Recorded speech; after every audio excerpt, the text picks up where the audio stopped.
च्या नावाला धन्यवाद। आपल्यामध्ये या बहीण आहेत, त्यांची साक्ष त्या सांगतात की त्यांना एक महिन्यापूर्वी सर्दी आणि खोकला झाला होता। त्यासाठी ते हॉस्पिटलमध्ये गेले। हॉस्पिटलमध्ये गेल्यानंतर त्या डॉक्टरांनी त्यांना कानाच्या डॉक्टरांकडे जायला लावलं।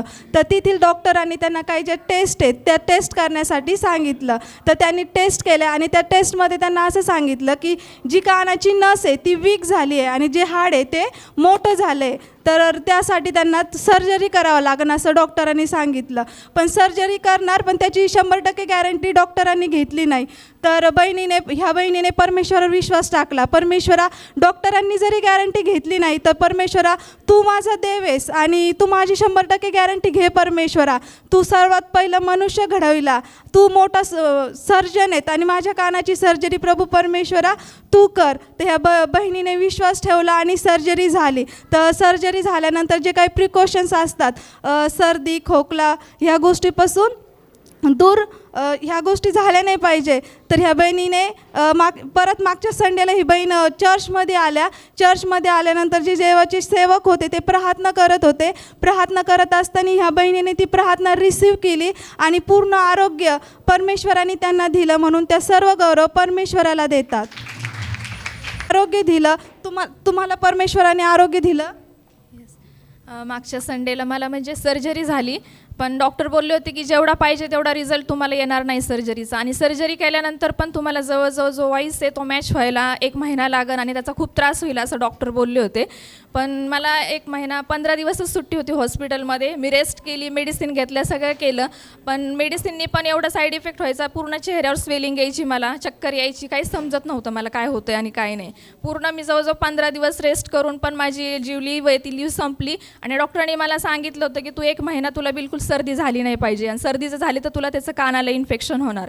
आणि ज्यावेळेस मी 15 दिवसानंतर ड्युटी जॉईन केली, माझी ड्युटी AC असते आणि AC मला नाईट शिफ्ट करून इतकी सर्दी झाली की मला अजिबात बोलतासुद्धा येत नव्हतं आणि मला भीती वाटायला लागली की आता कानाला इन्फेक्शन होतं आहे का काय। आणि ज्यावेळेस मी डॉक्टरांकडे गेले परत चेकअपला, डॉक्टर खूप बोलले मला की सर्दी झाली तुला आणि आता त्याचं इन्फेक्शन झाले। मला चक्कर येत होती, डॉक्टरांच्या केबिनमध्ये सुद्धा मला बसता येत नव्हतं, एवढा त्रास मला होत होता।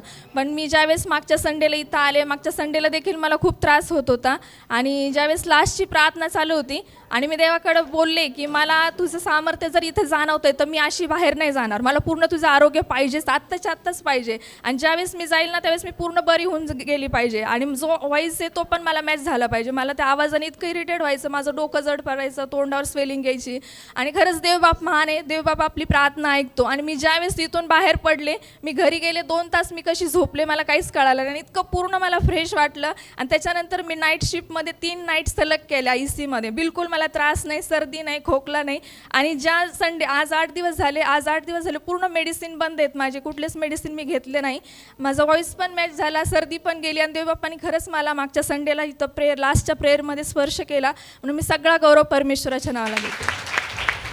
आपल्यामध्ये या सिस्टर आहेत आणि त्यांची साक्ष आहे की 1 महिन्यापूर्वी त्यांना पायल्सचा खूप त्रास होत होता आणि त्या सांगतात की मला खूप पेन होत होता आणि खूप वेदना त्यांना होत होत्या, आणि अशा परिस्थितीमध्ये त्या काय हॉस्पिटलमध्ये गेल्याच नाही, त्या घरीच प्रार्थना करत होत्या। पण चर्चमध्ये पास्टर मॅसेज सांगत होते, वचन सांगत होते, आणि पास्टर त्या वचनामध्ये बोलले की हाताने परीक्षेमध्ये पडू नका, जिथं बुद्धी वापरायची तिथं बुद्धी वापरा, आणि जिथं विश्वास वापरायचा आहे त्या ठिकाणी विश्वास वापरा। आणि ह्या सिस्टरना ते वचन स्पर्श झालं आणि ह्या सिस्टर हॉस्पिटलमध्ये गेल्या आणि डॉक्टरनी त्यांना सांगितलं की 10 दिवसाची ट्रीटमेंट डॉक्टरनी त्यांना दिली, मेडिसिन दिले, पण डॉक्टर बोलले की 10 दिवसानंतर आपल्याला ऑपरेशन करावं लागेल लेझरचं। ह्या सिस्टर घाबरल्या, म्हणल्या की नाही देवप्पा, आणि ते प्रार्थना करायला लागल्या। आणि मंगळवारच्या सिस्टरना त्या भेटल्या आणि सिस्टरनी त्यांच्यासाठी प्रार्थना केली, जे पण त्यांना वेदना होत आहेत, इव्हन त्यांना जे पण ऑपरेशन सजेस्ट केलं आहे तर त्यासाठी त्यांनी प्रेयर केली। आणि सिस्टरनी त्यांना सांगितलं की तू डिक्लेअर कर की परमेश्वरा तुझ्यामध्ये आरोग्य आहे, ते आरोग्य मी रिसीव करते।